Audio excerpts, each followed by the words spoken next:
ಪರಿಹಾರವನ್ನು ಒದಗಿಸ್ಬೇಕು. ಸರ್ಕಾರ ವೈಮಾನಿಕ ಸಮೀಕ್ಷೆ ಮಾಡಿ ಬೆಳೆ ಪರಿಹಾರವನ್ನು ಒದಗಿಸ್ಬೇಕಂತೇಳಿ ನಾವು ಒತ್ತಾಯದಲ್ಲಿ ಲಾಸ್ಟ್ ಪೇಜಿಗೆ ಐತದ್ದು. ನಂತರ ಎರಡನೇದ್ದು ಬೆಳೆ ವಿಮೆಯನ್ನು ಬಿಡುಗಡೆಗೊಳಿಸ್ಬೇಕು ಮತ್ತು ರೈತರ ಈ ವರ್ಷದ ಸಾಲ 2024 ಮತ್ತು 25ರ ಸಾಲಿನ ಬೆಳೆ ಸಾಲವನ್ನು ಮನ್ನಾ ಮಾಡಬೇಕಂತೇಳಿ 3 ವಿಷಯಗಳನ್ನು ನಾವು ಪ್ರಸ್ತಾಪ ಮಾಡಿದ್ವಿ. ಇದು ದಕ್ಷಿಣ ಭಾರತ ಮತ್ತು ಉತ್ತರ ಭಾರತದಲ್ಲೂ ಕೂಡ ಅತಿಯಾದ ಮಳೆ ಆಗತೈತಿ. ಇಲ್ಲಿವರೆಗಾದರೂ ಕೂಡ ಕೇಂದ್ರ ಸರ್ಕಾರ ಆಗಿರ್ಬೋದು ಮತ್ತು ಇಲ್ಲಿವರೆಗಾದರೂ ಕೂಡ ರಾಜ್ಯ ಸರ್ಕಾರ ಆಗಿರ್ಬೋದು ಯಾವುದೇ ರೀತಿಯ ನೆರವಿಗೆ ಬಾರದೇ ಇರುವುದು ಇದು ಒಂದು ಕಳಕಳಿಯ ವಿಷಾದ ಸಂಗತಿ. ಅದಕ್ಕೆ ತಕ್ಷಣ ಇನ್ನು ಮ್ಯಾಕಾದರೂ ಕೂಡ ರಾಜ್ಯ ಸರ್ಕಾರ 3 ಜಂಟಿ ಸಚಿವರ ಒಂದು ಕಂದಾಯ ಇಲಾಖೆ ಹಾಗೂ ಕೃಷಿ ಇಲಾಖೆ ಮತ್ತು ತೋಟಗಾರಿಕೆ ಸಂಯುಕ್ತ ಆಶ್ರಯದಲ್ಲಿ ಜಂಟಿ ಒಂದು ಸಮೀಕ್ಷೆ ಯಾವುದಪ್ಪ ಅಂತಂದ್ರೆ ಹೊಲ ಸಮೀಕ್ಷೆ ಅಲ್ಲಿದೆ. ನಮಗೆ ವೈಮಾನಿಕ ಸಮೀಕ್ಷೆಯನ್ನು ಮಾಡಿ ತ್ವರಿತಗತಿ ಒಳಗೆ ಒಂದು ನಿಯೋಗವನ್ನು ತೆಗೆದುಕೊಂಡು ಹೋಗಿ ಮಾನ್ಯ ಕೇಂದ್ರ ಹಣಕಾಸು ಸಚಿವೆ ನಿರ್ಮಲಾ ಸೀತಾರಾಮನ್ ಹಾಗೂ ಮೋದಿಯವರನ್ನು ಪ್ರಧಾನಮಂತ್ರಿಯಾದಂಥ ಮೋದಿಯವರನ್ನು ಭೇಟಿಯಾಗಿ ತಕ್ಷಣ ನಮ್ಮ ರಾಜ್ಯ ಸರ್ಕಾರಕ್ಕೆ NDRF SDRF ಅನುದಾನದಡಿ ಒಳಗೆ ತಕ್ಷಣ ಹಣ ಬಿಡುಗಡೆ ಮಾಡಬೇಕಂತ ಒತ್ತಾಯಿಸಿ ಈ ಪತ್ರಿಕಾಗೋಷ್ಠಿಯನ್ನು ಕರೆದಿವಿ.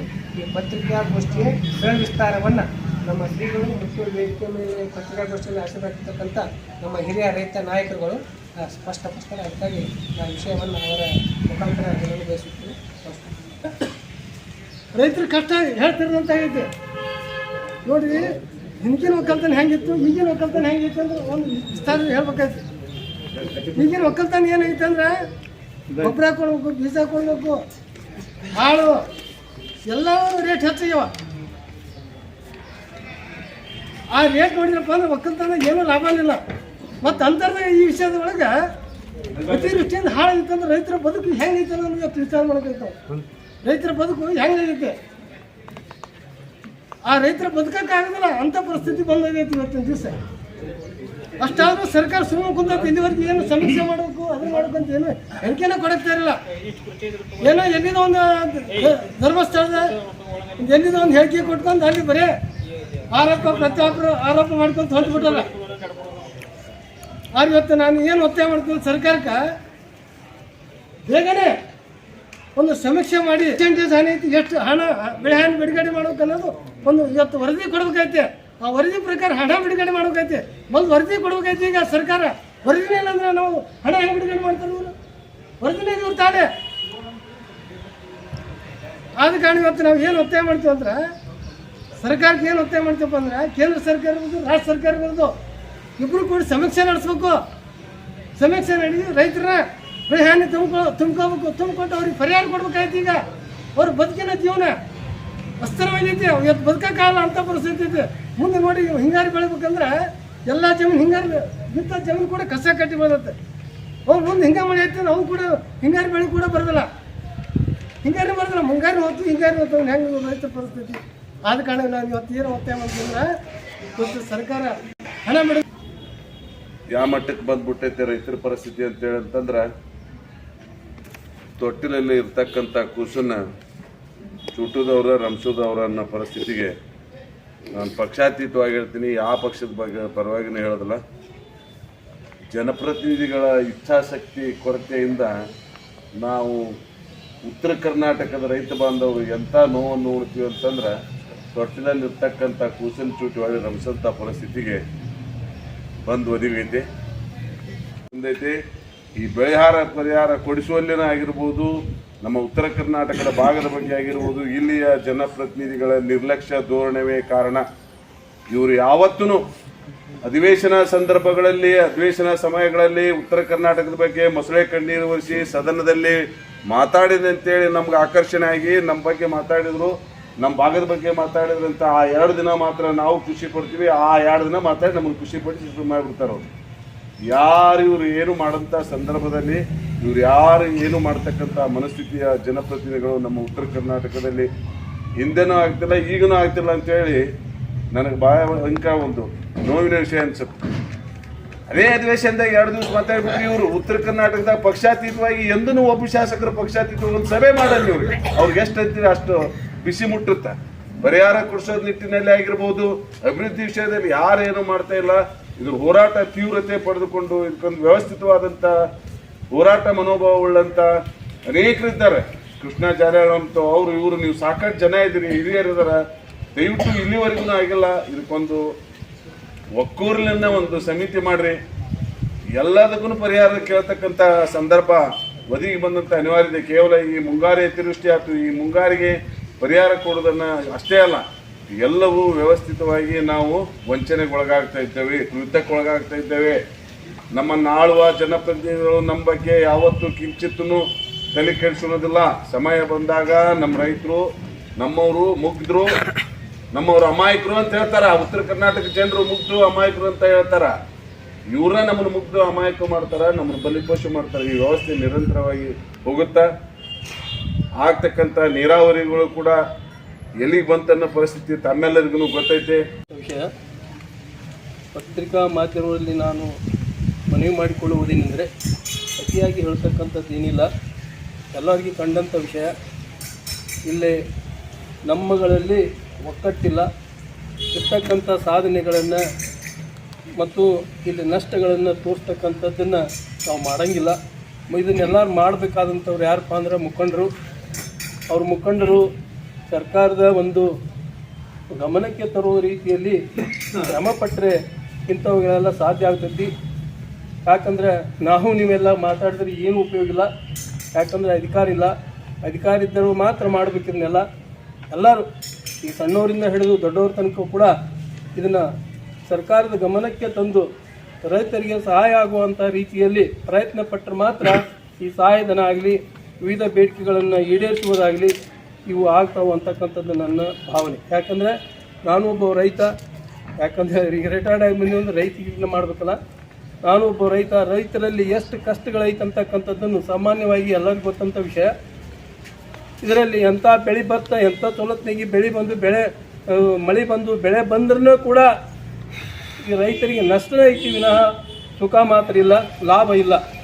ಆದ್ದರಿಂದ ದಯವಿಟ್ಟು ಇಲ್ಲಿ ಮುಖಂಡರಾದಂಥವರಾಗಲಿ, ವಿವಿಧ ಹಂತಗಳಲ್ಲಿರ್ತಕ್ಕಂಥ ಪ್ರಮುಖರಾಗಲಿ ಇದನ್ನು ಪ್ರಯತ್ನಪಟ್ಟು ರೈತರಿಗೆ ಸಹಾಯ ಆಗುವಂಥ ದೃಷ್ಟಿಯಲ್ಲಿ ಎಲ್ಲರೂ ಕೂಡಿ ಪ್ರಯತ್ನ ಪಡೋಣ.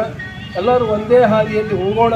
ಯಾಕಂದರೆ ಇಲ್ಲಿ ಒಂದು ಒಕ್ಕಟ್ಟಿನ ಒಂದು ಬಲ ಕಡಿಮೆ ಅದ. ಇಲ್ಲಿ ನಮ್ಮೂರಲ್ಲೇ ಯಾವುದೇ ದೃಷ್ಟಿಯಿಂದ ತಗೋರಿ, ಯಾವುದೇ ಇದು ಒಂದೇ ಅಂತಲ್ಲ, ಎಲ್ಲ ದೃಷ್ಟಿಗಳಿಗೂ ಕೂಡ ಸಾಧನೆ ಅಂತಕ್ಕಂಥದ್ದು ಇಲ್ಲ.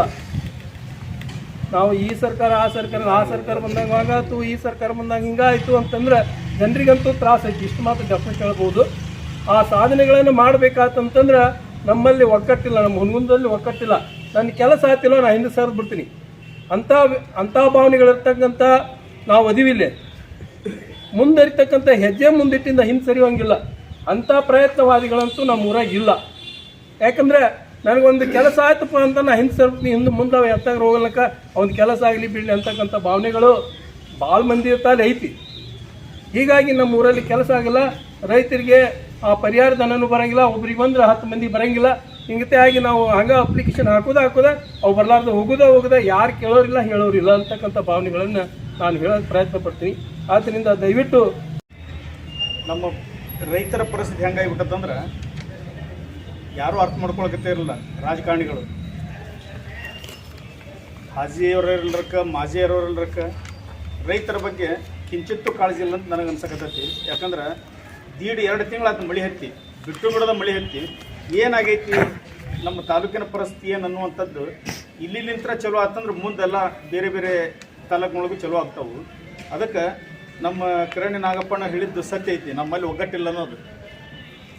ಮಾಡಲೇಬೇಕು, ಹೋರಾಟ ಮಾಡ್ತಾ ಇದ್ರಿ. ಇವಾಗ ಒಂದು ಮಗು ಅಳದೈತೆ ಅಂದಾಗ ತಾಯಿ ಅಂತ ಹೋಗಿ ಏನು ಮಾಡ್ತಾಳ, ಹಾದಿಸ್ತಾಳ.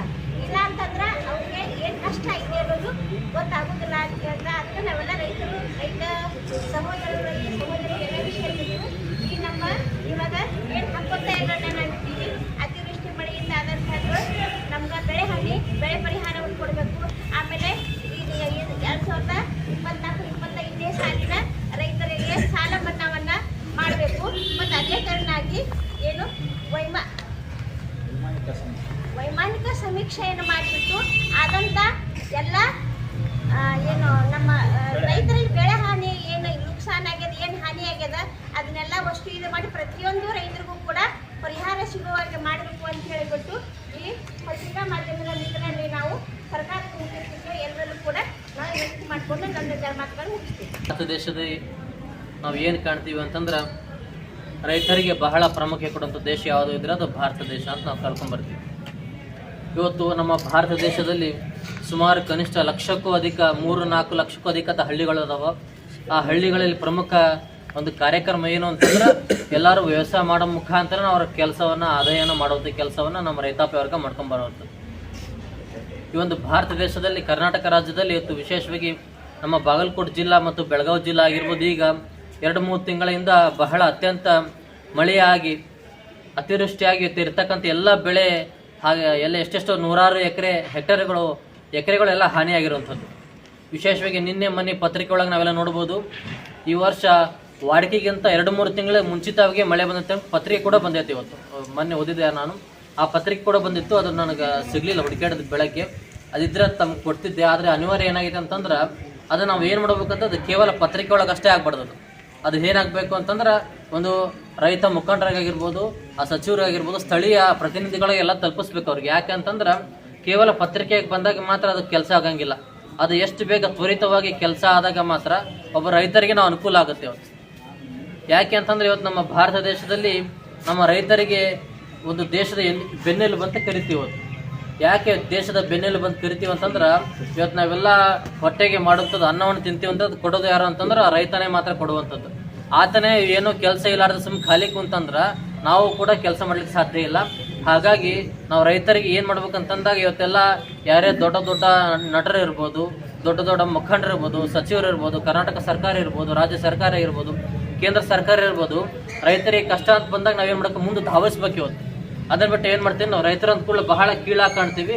ಅದನ್ನು ಇವತ್ತು ಹೆಂಗೈತೆ ಅಂತಂದ್ರೆ ರೈತರ ಕಷ್ಟ ಬಹಳ ಶೋಚನೀಯ ಸ್ಥಿತಿಗೆ ಹೋಗಿದೆ ಇವತ್ತು. ಯಾಕೆ ಅಂತಂದ್ರೆ ಇವತ್ತು ರೈತರ ಕೆಲಸ ಏನಂತಂದ್ರೆ ಬೆಳಗಿನ ಸಾಯಂಕಾಲ ಹೊಲಕ್ಕೆ ಹೋಗಿ ಆ ಕೆಲಸ ಮಾಡ್ಕೊಂಡು ಬಂದಾಗ ಮಾತ್ರ ರಾತ್ರಿ ಬಂದು ನೆಮ್ಮದಿಯಿಂದ ಮಲ್ಕೊಂಡಾಗ ಮಾತ್ರ ಅದನ್ನ ನೆಮ್ಮದಿ ಸುಖ ಸಿಗುತ್ತಾ. ಅದನ್ನ ನಾವು ಏನು ಮಾಡ್ತೀವಿ ಅಂತಂದ್ರೆ ಇವತ್ತು ಮಳೆ ಆದಾಗ ಪ್ರಕೃತಿ ವಿಕೋಪ ಆಗೋದ್ರಿಂದ ಇವತ್ತು ರೈತರಿಗೆ ಬಹಳ ಕಷ್ಟ ಆಗೈತಿ. ಅದನ್ನ ಕೇಂದ್ರ ಸರ್ಕಾರ ಆಗಿರ್ಬೋದು, ರಾಜ್ಯ ಸರ್ಕಾರ ಆಗಿರ್ಬೋದು, ಅಲ್ಲಿ ಬರುವಂಥ ಎಲ್ಲ ಒಂದು ಆಡಳಿತ ಮಂಡಳಿ ಆಗಿರ್ಬೋದು ಮತ್ತು ಆ ಒಂದು ಪ್ರತ್ಯೇಕ ಸಚಿವರು ಕೂಡ ಅದನ್ನು ತಲೆಯಲ್ಲಿ ಮನದಟ್ಟು ಮಾಡಿಕೊಂಡು ಅದನ್ನು ಒಂದು ಸಭೆಯನ್ನು ಮಾಡಿ ಏನೇನು ಎಷ್ಟೆಲ್ಲ ಒಂದು ವೈಮಾನಿಕ ಸಮೀಕ್ಷೆ ಮಾಡಿ ಎಷ್ಟೆಲ್ಲ ಒಂದು ಬೆಳೆ ಹಾನಿಯಾಗಿದೆ, ಎಷ್ಟು ಎಕರೆಗೆಲ್ಲ ಹಾನಿಯಾಗಿದೆ, ಅದಕ್ಕೆ ಎಷ್ಟೆಲ್ಲ ನಾವೆಲ್ಲ ನಷ್ಟವನ್ನು ಸಂಭವಿಸ್ಬೇಕು, ಎಷ್ಟು ಪರಿಹಾರ ಕೊಡ್ಬೇಕಂತ ಹೇಳ್ಕೊಂಡು ಅತಿ ಶೀಘ್ರವಾಗಿ ಅದನ್ನು ಒಂದು ಸರ್ಕಾರದಲ್ಲಿ ಅದನ್ನು ನಾವೆಲ್ಲ ಮನವಿ ಮಾಡಿ ಮತ್ತು ಅವ್ರಿಗೆ ಒತ್ತಾಯ ಮಾಡಬೇಕು. ಯಾಕಂತಂದ್ರೆ ಅವ್ರು ನೂರಾರು ಕೆಲಸ ಇರ್ತವೆ. ನಾವೆಷ್ಟು ಬಲ ಪ್ರದರ್ಶನ ಮಾಡಿ ಅವ್ರಿಗೆ ಒತ್ತಾಯ ಕೊಡ್ತೀವಿ, ಇಲ್ಲಷ್ಟು ಅವರಿಗೆಲ್ಲ ಒತ್ತಡ ಕೊಟ್ಟಾಗ ಮಾತ್ರ ಒಂದು ಕೆಲಸ ಬಹಳ ಬೇಗ ಆಗುತ್ತಾ. ಆ ಕೆಲಸವನ್ನು ನಮ್ಮ ಮುಖಂಡರಾಗಿರ್ಬೋದು, ನಮ್ಮ ಊರಿನ ಎಲ್ಲ ಹಿರಿಯರೆಲ್ಲ ಸೇರಿಕೊಂಡು ಆ ಕೆಲಸವನ್ನು ಮಾಡಬೇಕಂತ ಹೇಳ್ಕೊಂಡು ತಮಗೆಲ್ಲ ಈ ಒಂದು ಹೇಳಿ ತಮ್ಮ ಮಾತು ಮುಗಿಸಲು ತಮಗೆಲ್ಲ ಒಳ್ಳೆಯದಾಗಿ ಅವ್ರು ತಗೋಬೇಕು, ಸರ್ಕಾರದವ್ರು ಅದನ್ನು ಮಾಡಬೇಕು. ಈ ಇವತ್ತಿನ ತನಕ ಅದ್ರ ಬಗ್ಗೆ ಎಲ್ಲಿ ಚಕಾರನೇ ಇಲ್ಲ. ಅದಕ್ಕೆ ಯಾರು ತೋಟಗಾರಿಕೆ ಇಲಾಖೆದ ಮಂತ್ರಿದ ಹೇಳಿಕಿಲ್ಲ, ಆಮೇಲೆ ಕೃಷಿ ಸಚಿವರ ಹೇಳಿಕಿಲ್ಲ, ಏನಿಲ್ಲ, ಇಲ್ಲಿ ಸುಮ್ಮ ಕುಂತ್ಬಿಡೋದು. ಈಗ ಈ ಕರ್ನಾಟಕದೊಳಗೆ ಅತ್ಯಂತ ನಿರ್ಲಕ್ಷ್ಯ ಒಂದು ಏರಿಯಾ ಅಂದ್ರೆ ನಮ್ಮ ಉತ್ತರ ಕರ್ನಾಟಕದ ಏರಿಯಾ. ಇದ್ರ ಬಗ್ಗೆ ಏನು ಯಾರಿಗೂ ಕಾಳಜಿನೇ ಇಲ್ಲರಿ. ಎಲ್ಲ ಲಾಭಗಳು ಎಲ್ಲ ಹೋಗ್ಬೇಕಂದ್ರೆ ದಕ್ಷಿಣ ಕರ್ನಾಟಕಕ್ಕೆ ಹೋಗ್ತಾವೆ. ಆದ್ರೆ ಬರ್ತಕ್ಕಂಥ ಉತ್ಪನ್ನಗಳು ಉತ್ತರ ಕರ್ನಾಟಕದ ತೊಗೊಂಡು ಹೋಗ್ತಾರೆ, ಎಲ್ಲವೂ ದಕ್ಷಿಣ ಕರ್ನಾಟಕಕ್ಕೆ ಖರ್ಚು ಮಾಡ್ತಾರೆ. ಅಲ್ಲಿ ಇದು ಒಂದು ಮನಿ ಮಲತಾಯಿ ಧೋರಣೆ ಇದ್ದಂಗೆ ಇದು ಉತ್ತರ ಕರ್ನಾಟಕ ಅಂತಾರೆ. ಎಲ್ಲ ಲಾಭಗಳು ಅಲ್ಲಿಗೆ ಹೋಗು, ಎಲ್ಲ ಉತ್ಪನ್ನಗಳು ಅಲ್ಲಿಗೆ ಹೋಗು. ಇಲ್ಲಿ ಆದ್ರೆ ಏನೂ ಇಲ್ಲ. ಈಗ ನೋಡ್ರಿ 2023-24 ಇರ್ತಕ್ಕಂಥ ಬೆಳೆ ಹಾನಿ ಪರಿಹಾರ ಕೊಟ್ಟಿಲ್ಲ. ಏನು ಈ ಯೂಟ್ಯೂಬರ್ಗಳು ಸುಮ್ಕ ನೀವು ಯೂಟ್ಯೂಬ್ ನೋಡ್ರಿ ಎಷ್ಟು ಲಕ್ಷ ಸಾಲ ಮನ್ನಾ ಅಂತ ಬ್ರೇಕಿಂಗ್ ನ್ಯೂಸ್ ಅಂತ ಹೇಳ್ಕೊಂತಾವೆ. ಯಾರು ಹೇಳ್ಯಾರ? ಯಾವ ಕೃಷಿ ಮಂತ್ರಿ ಹೇಳೋನು, ಮುಖ್ಯಮಂತ್ರಿ ಹೇಳೋನು, ಗೃಹ ಮಂತ್ರಿ ಹೇಳೋನು, ಯಾರು ಹೇಳ್ಯಾರ? ಅಧಿಕೃತವಾಗಿ ಏನೈತಿ ಇದ್ರ ಬಗ್ಗೆ ಯಾರು ಕ್ರಮ ತೊಗೊತಾರ? ಇದು ಕರೆ ಅನ್ಬೇಕು, ಸುಳ್ಳು ಅನ್ಬೇಕಿದು. ಇದನ್ನ ಯಾರು ವಿಚಾರ ಮಾಡ್ತಾರ? ಇದಕ್ಕೆ ಸಂಬಂಧಿಸಿದವ್ರು ಎಲ್ಲಿ ಯಾರಾಗ ಹೊತ್ಕೊಂಡು ಎಷ್ಟರಾಗ ಹೊತ್ಕೊಂಡು ಇದು ಮಾಡಕತ್ತಾರ ಗೊತ್ತಾಗೋಲ್ದು. ಇಲ್ಲಿ ಪೇಪರ್ ನೋಡಿದ್ರೆ ಅದ್ರ ಬಗ್ಗೆ ಏನು ವಿಷಯನೇ ಇಲ್ಲ ಸಾಲ ಮನ್ನಾದ ಬಗ್ಗೆ. ಅದಕ್ಕೆ ಸತ್ಯದ ಒಂದು ವಿಷಯಗಳನ್ನು ಪತ್ರಿಕಾ ಮಾಧ್ಯಮದವರು ಮತ್ತು ಯೂಟ್ಯೂಬರ್ಗಳು ಬರೀಬೇಕಾಗ್ತೈತಿ. ಸುಮ್ಮನೆ ಏನಾರು ಹೇಳಿ ರೈತರನ್ನ ಜನರನ್ನು ದಾರಿ ತಪ್ಪಿಸುವಂಥ ಒಂದು ಕೆಲಸ ಮಾಡಬಾರ್ದು ಅವರು.